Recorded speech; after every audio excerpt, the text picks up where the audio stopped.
Yeah. You ready? All right. All right. I'd like to thank everyone for showing up for tonight's event. Tonight, it was a lot of impromptu things, but we're making it happen anyway. That's the way life goes, you know. Life jackets,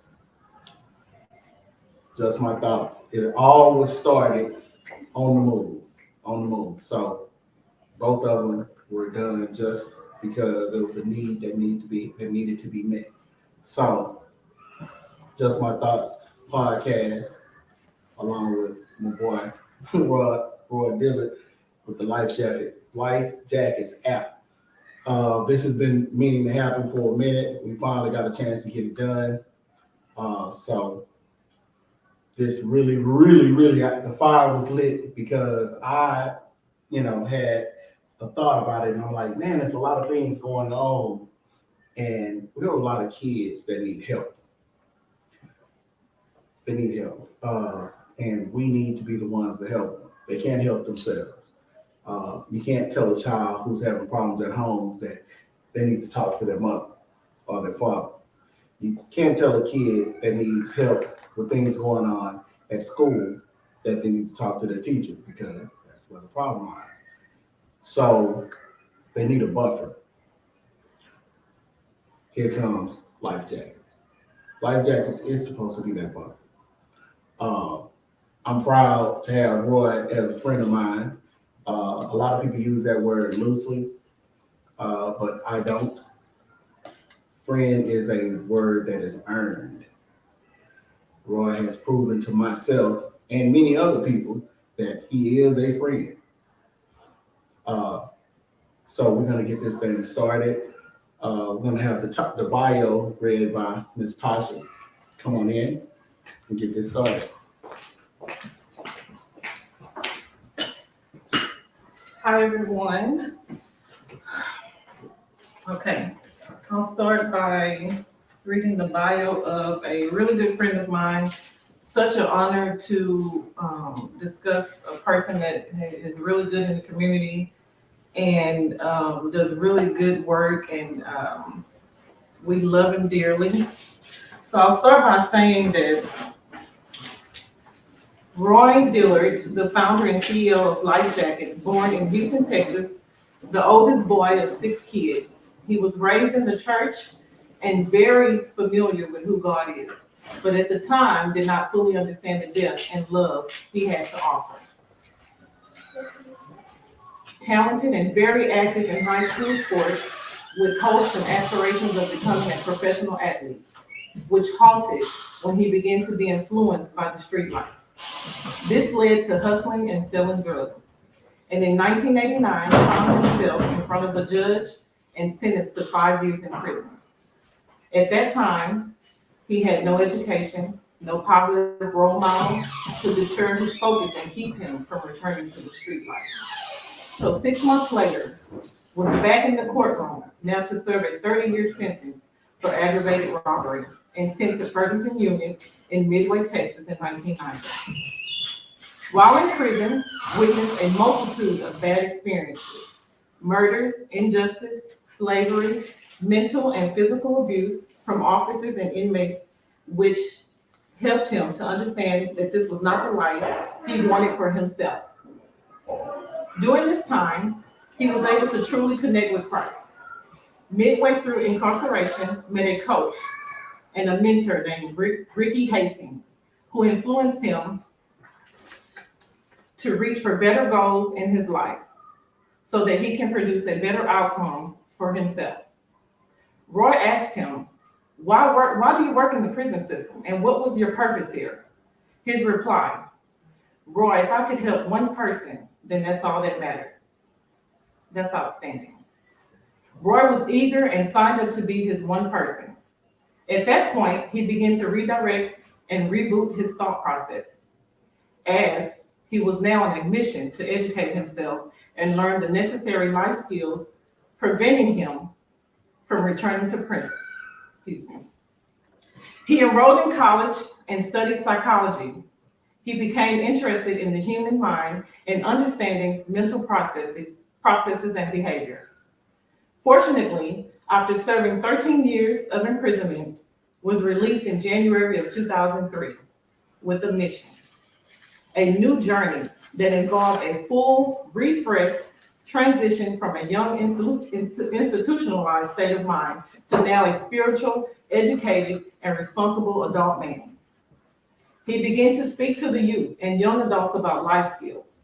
And in 2009, he was able to go to Washington, D.C. to see the first inauguration of the 44th President of the United States of America, which was Barack Obama. Over the next several years, he held down many jobs, such as working offshore in the oil industry with Halliburton, Kinder Morgan, Petroleum Coke, Woody's Roofing, and remodeling homes. He later went on to start his own company, Dillard's Remodeling and Dillard's Transportation.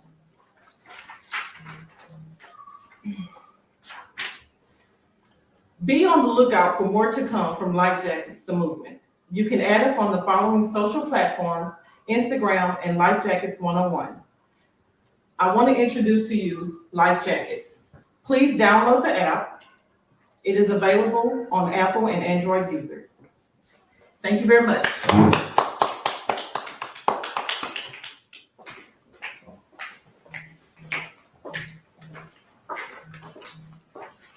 How y'all doing? I want to thank everybody for coming out. It's been an amazing journey this far. God has been good, and for that reason, I won't complain. So we will get right to the business. I really want to thank some folks. I want to thank R&R Construction. Thank you, my brother. I want to thank Life Jackets. I want to thank Mount Gilead Missionary Baptist Church. I'm trying to think of George Jackson. Ike's Barbecue. I don't know why I couldn't think of his stuff for nothing in the world. I want to thank the WYF family. That's the World Youth Foundation.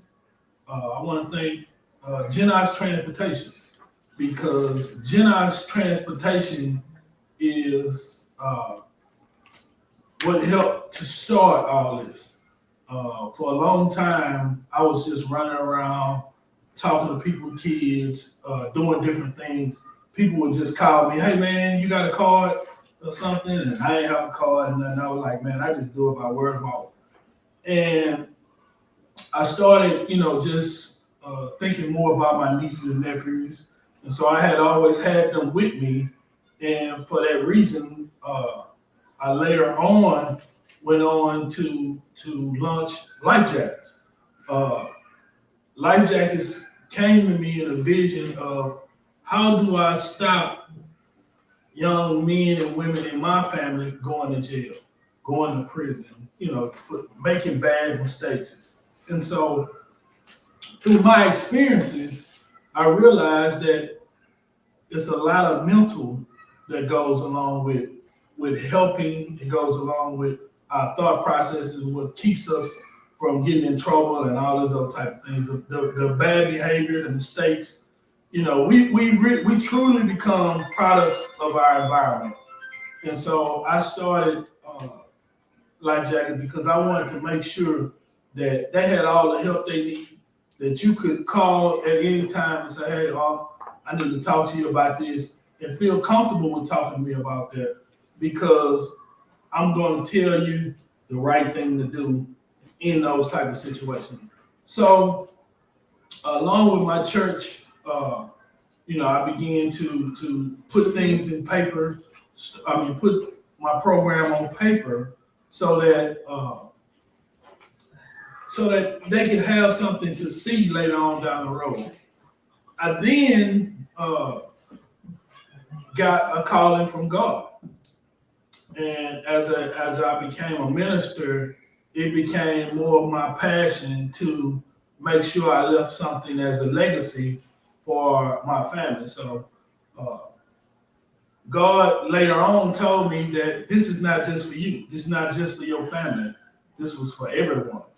And then that's when the passion I seen for myself, I'm like, wow, you know, thank you, God, for that blessing of the mind to help me understand why I was really doing this. And it became my purpose.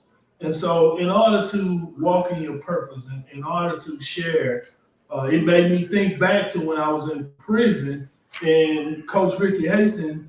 I asked him the question about, you know, man, why are you working in prison? Out of all the places in the world, why you choose to work in prison? And because he told me that, man, I just want to save one person. And when he told me that, it lit a fire under me. And I had already made a promise to myself that I wouldn't be caught like this no more. I made a promise to my mom. I made a promise to God because I went through some terrible times in prison. And my mom had caught cancer. I never forget the day that I made that promise to God. My mother had caught cancer, and I felt helpless. It wasn't nothing that I could do for her because I was sitting in prison. And so I prayed to God and asked him to spare my mom's life. And if he spared my mom's life, then I will promise to do the right thing for the rest of my life. And that's what made me say, you know what? I am going to go, I am going to be that change that you search so heavily for. So I decided to then go ahead and begin putting my plan of action. I started studying. I started, got into college, started studying psychology, and just started understanding the mindset of why we continue to make these mistakes and why we continue to do the things that we do and becoming a product of our environment. And so as I developed, I also had to reprogram my mind because, there was a lot of things that I was used to, which was streets. I was used to being a street dude and doing all of those street things. And the average street person end up either in jail or 6 feet deep. And so with that information right there, I had to make a change. And that change was for me to go ahead and become the man that God created me to become. And so in doing that, it's always about sharing information with other people and being that loving person as if God was. I believe in Christ wholeheartedly, but I'm not no fool. I'm not going to put myself in harm's way of certain things just because I believe in Christ. And so, that's the discernment that God gives you. That's that spirit that God gives you, that you can understand how to form and how to make rational decisions. And so that's what I always wanted to share with my family and my friends after I became the person that I felt that I wanted to be. And I wouldn't waver. My faith in God means a whole lot to me. It means it is me. I am that I am. And so I walk the way with the attitude that I feel that Christ would want me to have because that's what I believe in. And so that helps me to go ahead and stand up for justice. It helps me to go ahead and help those that's less fortunate. So this is why I'm so passionate about all the things that I'm passionate about. And so with that being said, I was able to launch Life Jackets, the app. I felt like I needed to reach more people. And I was like, well, how can I reach more people? How can I reach more people? The internet and our phones is the new age. It's the new way of going. And so with that, I want to launch Life Jackets, the app. You can download it on all platforms, Apple and Android. And it's just Life Jackets. You can go on there and it would tell you all the things about Life Jacket, our program, what we're doing in the community. And it's just an app that we can begin to share around the country and not just for people right around in my community. So my overall thought was to look out and say, well, how can I reach others? Because there are people struggling in other neighborhoods, in other cities, in other countries, and the app is the easiest way to go. So I want to thank everybody for their donations to Life Jackets because I have had people to donate to Life Jackets. It's not easy. It's not hard. I appreciate all those that have donated to me over the years. Genox Transportation has really helped me in ways that's, man, it's no words that can say when you meet passionate people that are passionate about their faith and what they believe in, and then they see you and what you believe in, and they believe in that same thing. So I have a lot of respect for Genox Transportation, Kevin and Lisa, and all my coworkers that helped mold me, that they help in ways that a lot of people don't understand. But it's those things that help me to and push me to be the leader that I am, to push me to be the teacher that I am. It pushes me to be the best at what I do. And so I'm very grateful for them. I'm also very grateful for Mount Gilead Missionary Baptist Church because Pastor Anthony Wayne Ford, he was the guy that ordained me, and he seen something in me that really opened me up to, hey man, this is something that may be way more than what you expected. And so it helped me to go to the next level in life. So I'm greatly appreciative Pastor Ford for all his help, all his insight with helping me focus on Christ and understanding the word, because you see that we die for the lack of knowledge. We perish. The word of God says we perish for the lack of knowledge. And that's one of the things that I try not to hold to be true. I try to share with each individual to make sure that they are the ones that are able to help, they're able to share, and all those different things with what's going on. So, with that being said, I want to bring in Mr. Cliff, Mr. Life Jacket. Have a seat, my bro. Oh, no, I'm good because I can't be seen on that. Let's see. All right. Like I said, I believe wholeheartedly in what Ward is doing. If I didn't, I wouldn't be here. He made a good point when he said you have to live your passion. You have to be driven. And because of that very drive and that passion, and I have to applaud him and the person I'm about to bring up right now. She wants to make a donation to Life Jackets because she believes in what he's doing. I also have to give her kudos because she's been doing this for 1 year now. She opened up a residential treatment center 1 year ago.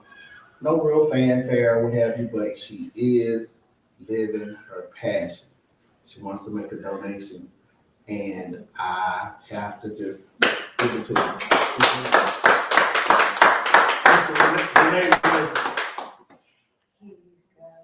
The Life Jacket himself. I really want to thank Roy for just being support to my treatment center, to the boys. They really taking a vision and spending the time we have with them.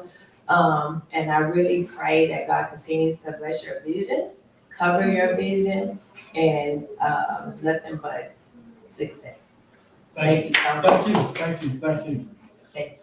I have to say, it's always a blessing when someone blesses others. I like I said, I do this because I've been down that road and I understand, sometimes we go through a lot of things in life, but at the same time, it's always somebody that cares. So it's hard to find genuine people that care about kids. Yeah. And it's just that simple. It's hard to find genuine people that really care about kids. They're not in it for the money. They're in it for the passion behind it. Because people will say anything, and that brings us to the next episode of what we're going to talk about. It brings us right there to what you call it, is that what you call it? Make a difference or something like that? Make a difference in your Not community? mad, mothers against driving, don't say that. Oh, We're talking about making a difference. That's it. yeah, making a difference. How do you make a difference? What do you do to make a difference? It's more than just talking, it's action. Everybody wants to see the change, but nobody wants to be a part.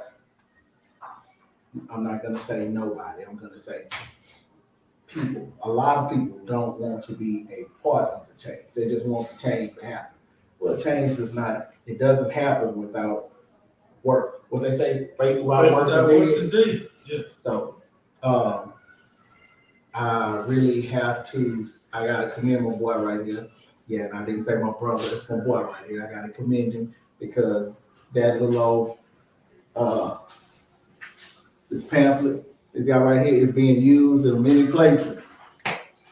It's being used in places that you wouldn't even believe, but that's good. You know what I'm saying? You put your heart, you put your time into it, something that's coming to fruition. I'm still thinking and really want to move towards, I was talking about we had a show talking about doing a women's shelter. But do I need to do a women's shelter? Do I need to do a shelter for kids? Because the kids are the ones that make the difference. It's not going to be these adults. It's the kids. The kids are the ones that need the help. The kids are, Whitney Houston said it. I believe the children are our future. We got to help the kids. We can't help the adults. Adults already have their minds made up. They already have their mindsets. We got to help the kids. That's what this is about. I mean, seriously, that's what it's about. Nothing else. I mean, I don't care if no one ever helps out ever again, but we have to help the kids. Where does the change come from? It comes from the kids. The change will be the next generation. Yeah. I just believe that a lot of our parents that are underperforming, and when I say underperforming, that's the complaint that we get from teachers saying, "Hey, your child is acting like this and like that or whatever," and then they're supposed to learn that stuff at home. Well, we've been saying this for the longest. We've been saying that kids are supposed to learn some things at home the way we grew up, but they ain't learning it like that no more. It's those things are not the same as they were for us. I have a question. For you. All right. So if you have problems at home, speaking from the kid, you have problems at home. So you can't turn home. You having problems at school. You can't get help there. What are you supposed to do? What is the kid supposed to do? I mean, we were all kids before. What did we do? We went to the streets. You understand what I'm saying? So, don't get me wrong. My mama taught me everything that was right. I still choose to do wrong. You understand what I'm saying? So I knew right from wrong when I was doing wrong. So there are going to be kids that are going to do wrong because some of us didn't take the time to tell them why they went wrong. Or what's the consequences for you doing whatever actions that you do. You understand what I'm saying? They don't like that. Yeah, exactly. And that's how the name Life Jackets came. Because, you can see somebody drowning, right? And if you don't throw that person a life jacket or you don't try to help that person, get out that water, then they pretty much gonna drown. So my vision for Life Jackets came, the name for Life Jackets came based on that thought right there. Right. Will you throw me a life jacket? Will you help me on land? You understand what I'm saying? I ain't drowning in the water out there, but I'm drowning in the sea of life. Right here. How will anybody help me? And so that's what I wanted to be able to do. That's what I wanted to be able to give to someone and say, hey man, look, it's some different ways you can look at some things. Let's look at it from a different perspective. And when you start to look at things from different perspectives, now I can help you. because we be on a one-track minded. We just looking for what we see and that's it. That's all the information we know is what we see. Right. What we see in the neighborhoods, what we see at school, that's all we know. And if you don't help me to advance and go beyond those places, then that's all it is. Just these places. You got people that ain't never been out of their city. Yeah. For that reason. All right. I'm going to go a little bit off track here, but you know what? It's very pertinent to what we're talking about. These kids' living situation. Ms. Wilson, it's children living situation, because your treatment facility helps, you know, give them a stable home life. What do you think the biggest issue is with the kids? They can hear you, so. The biggest issue, first, just not having the support of the parents. And then, of course, and then the second issue for the kids that I'm dealing with is just being in the system. The system is broken. So it's like, it's so many people that know that the system is broken from the lowest to the highest, but nobody's being held accountable or stepping up to say, this needs to change, let's change this. And I guess because there's just so many levels of people that you have to go through, it's just, the change is not starting from the top. So I don't know if it's because it's a money issue or what, but it's heartbreaking to see how even kids in the program, they can succeed, but as soon as they succeed the program, they are taken away from the program. And they're taken to another program that may not be as successful. So how do you, it's just a cycle, a broken cycle. Okay, Exactly. here we go. So, with life jackets, how long can a child be a part of life jacket? You are always a part of life jackets. It's not something. If a parent called me right now and say, hey man, I ain't seen my daughter in 3-4 weeks or something, or they missing, or can you come talk? I have had parents that have called me and say, hey, can you come talk to my daughter? I think she's doing this. I think she about to commit suicide. All these other type of things. I never stop being the person that life jacket, because you can sit a life jacket to the side and you might not never use it till you go swimming. Right. You understand what I'm saying? So my overall thought is to help the individual to get where they need to be in life so that they are making rational decisions themselves. That's it. That's what life is about. And like Ms. Renee said, that the system is not set up to help us in that way. See, prison is not set up the same way. Prison is set up for you to rehabilitate yourself if you want to be rehabilitated. If you don't want to be rehabilitated, you can sit here and do nothing and get out and be right back. I've seen it day after day, time after time. I've seen guys go home and come back. Yep. You understand what I'm saying? Before I can even go home, one chance. I'm like, man, just give me one chance to go home. I'm never coming back. You know, but these guys go out, and that's because they don't take advantage of the opportunity that they have to see something different. And then in order for you to see something different, somebody have to show you something different. If you've never been shown anything different, then all you know is what you know. And that's you know what, that's the good thing that when it comes to me talking to kids, I'm able to do a good job with kids. Why? Because I've been on that backside. So I know what it looked like down there. I know what it looked like in that jail cell. I know how it feels to be lonely. I know how it feels not to have your parents any help. You understand? I've been helpless before. But then I decided to do something about my health. I'm like, no, you ain't gonna never catch me in that trap no more. Mindset change. Yeah, so I had to change. I had to reboot because I had already had things in me, right? That I had already knew from the streets. But is this street stuff gonna take me to the next level in life? It's not. It's not. And the sad part about it is you see a lot of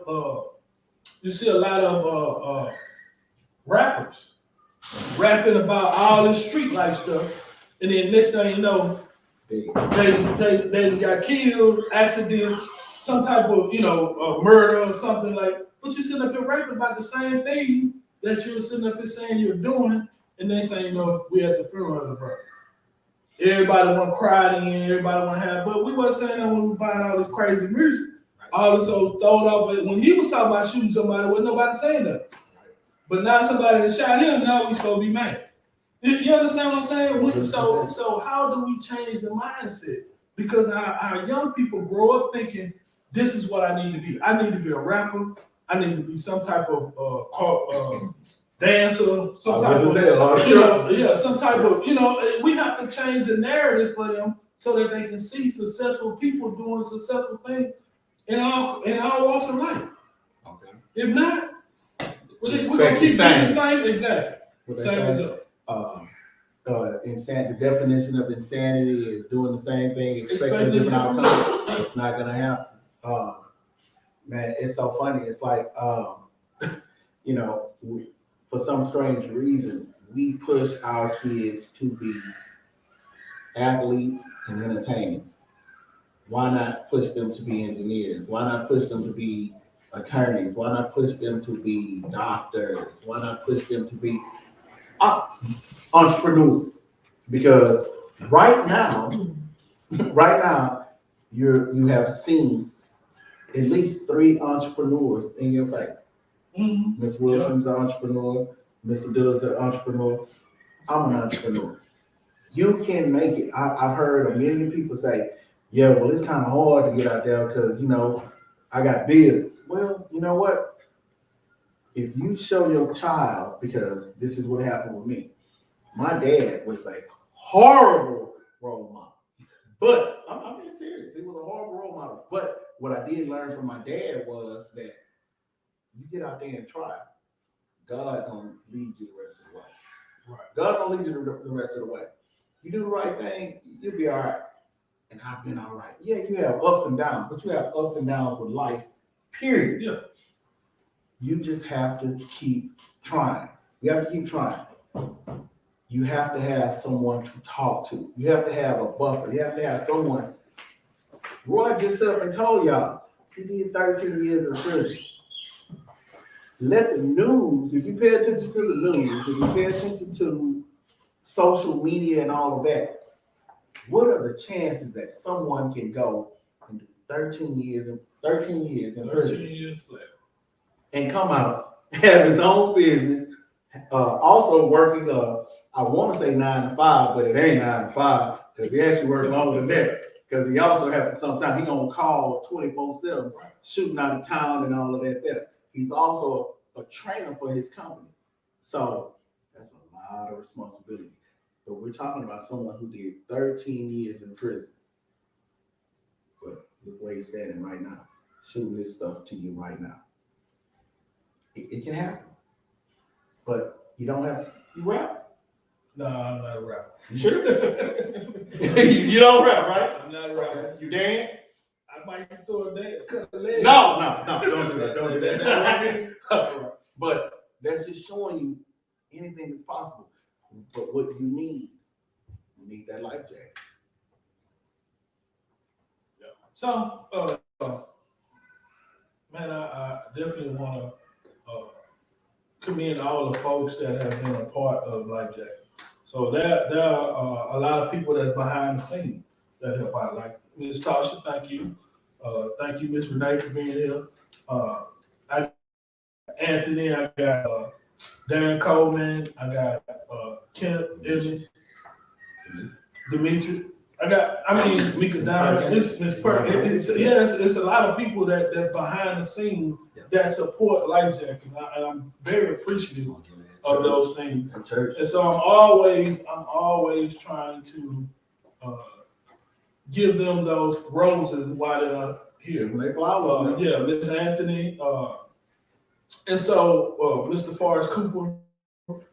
These people come in with Life Jacket. They help out from time to time when we're doing different functions, things like that.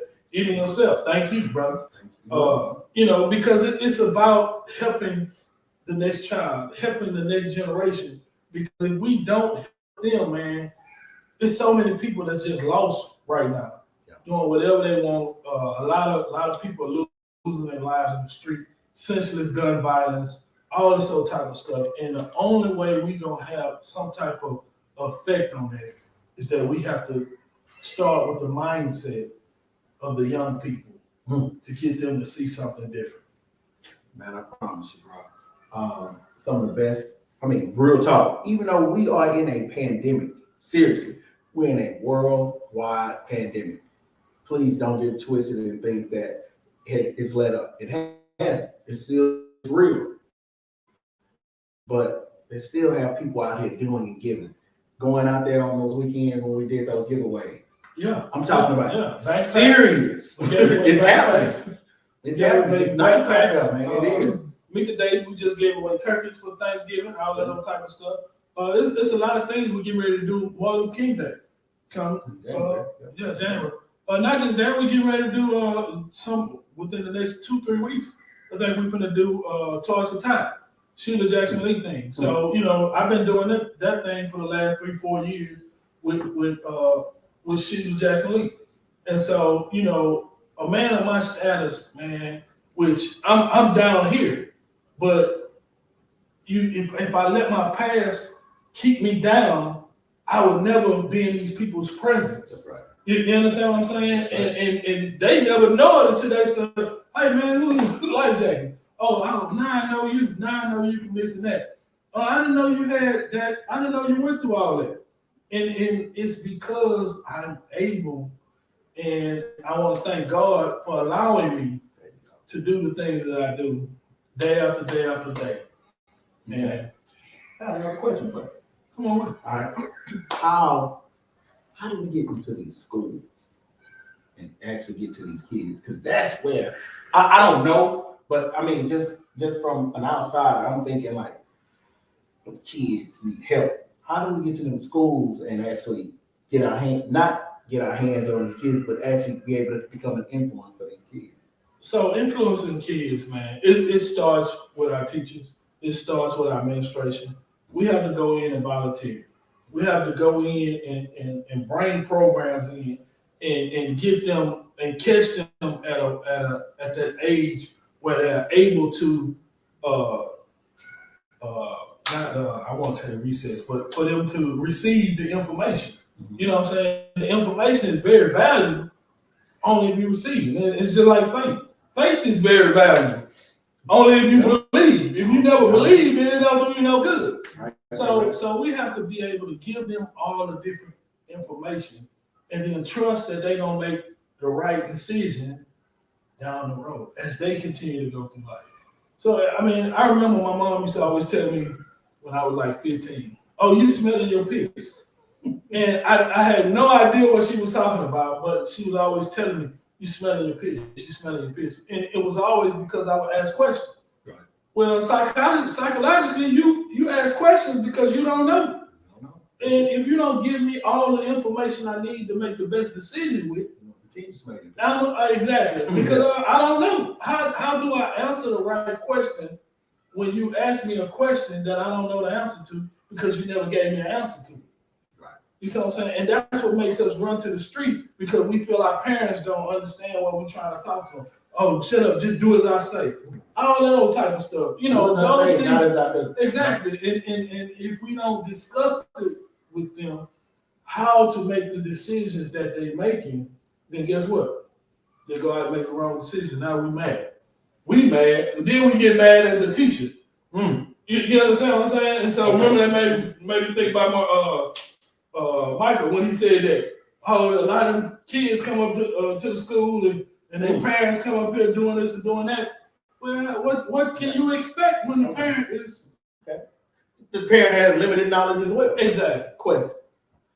I mean, I understand teachers are, people have been saying that teachers have been underpaid forever. Honestly, do you think the teachers are doing all that they can do? I think they are, and I think that it's not all that they can do. It's more than you have to be passionate about what you're doing. And teaching is one of the things you seriously have to be passionate about. I teach myself. I teach grown men. Are you trying to say that everybody doesn't need to be a teacher. Yeah, everybody don't need to be a teacher. It's a profession. It's a profession like any other job. And some people like truck drivers. Some people don't need to be truck drivers because they really can't drive that good. You understand what I'm saying? But at the same time, you are in that profession and you have to change your way of thinking when it comes. Hey, you just can't get over when you want to get over. You got to make sure the whole coast is clear. And so it's the same way with our teachers. Sometimes they get frustrated with the kids. Sometimes, a lot of times. I'm just. Or is that because they all don't need to be teachers? Well, you'll hear the complaint. You'll hear the complaint about I'm doing the best I can do. The parent ain't helping, and they should learn this stuff at home. You get all this other stuff from them. Well, what are you teaching them right here? Is it just math, science, English? Is it just those things, or do you go a half beyond it? You see what I'm saying? Do you take the time to say, hey man, this ain't got nothing to do with the lesson, but I noticed that you're doing this and doing that. You see what I'm saying? We kind of had some of those teachers during our time. Yes, we did. But we didn't want that phone call at all. But those were better. We didn't want the smoke, as they those were were the better teachers, though. They were. The teachers who actually cared, who went a little bit beyond. They were. Okay. So I challenge teachers. That's my thing. I want to challenge you to go beyond what the calling is for. If your calling is just teaching you that, I teach math, or I teach this, are you gonna go beyond just teaching math? I mean, get away from just that syllabus. Well, no, I'm just saying. Just get away from that syllabus. Not get away, but go beyond the Are syllabus. you gonna go beyond the syllabus? Okay. Are you gonna go beyond and say, you know what, I see something in you? Because if these teachers don't start seeing something in our kids, guess what? They ain't gonna see nothing themselves. And if they ain't getting it at home, then they sure ain't gonna see it. The next person that they gonna see it is somebody on the streets. And that's how we get caught up in the street life. Because we see what's going on in the streets. And everybody can't be a rapper. Everybody can't be a dancer. Everybody can't be a dancer. So that means somebody got to work at McDonald's. Somebody got to work at Walmart. Somebody they got to be trained to say, you know what, I'm willing to take that small job right now, so I get where I need to be. If I don't, then that's going to make everything else, fall off. That's going to make you not be able to rationally think about the things that you need to do. I always tell myself if I ever did a commencement speech, I would always say I'm talking to 18-year-olds that getting ready to graduate and go to college or the job. Because everybody in college. It's not for everybody. College. Now I have to step up and let me go get a job. Where you think they're gonna hire 18-year-olds straight out of college? Straight out of high school with with no experience. Food, exactly. Like Walmart, all you got to still crawl before you. And then we have those that make bad decisions early. So let's say you got somebody pregnant, or let's say the young girl is pregnant and it's her that needs a job now. Right. You know what I'm saying? Because she got to take care for a child. All these type of things come against us. Right. You know what I'm saying? And we have to help them make the best decisions for them. You know what? I need to go to work. I need to take care of my child, family. I need to start raising. Hey man, you got this young lady pregnant. It's time for you to raise. It's time for you to go to work. Now you got to man up and do the things you can't see things from the way you used to see it when I was just with mama and I had to pay no bills and nothing. Now you got a child over here that's coming. So it's so much stuff that's going on that these people need life skills. Man, and people need to understand that. Understand what I'm about to say. It's difficult to raise a child on $10 an hour, but it is possible. You won't be able to have all the name brand things that you might want. You won't be able to live in the high rises. You won't be able to drive the Lamborghini trucks or Lamborghini cars, Ferraris. They ain't doing that anyway. Exactly. But it is possible because we all grew up, and I don't believe any one of us grew up riding around now. So we just have to make a decision. You got to take a time, and somebody got to work everywhere. We gotta be willing. And then that's just a different perspective on life. That's why the life skills come in handy.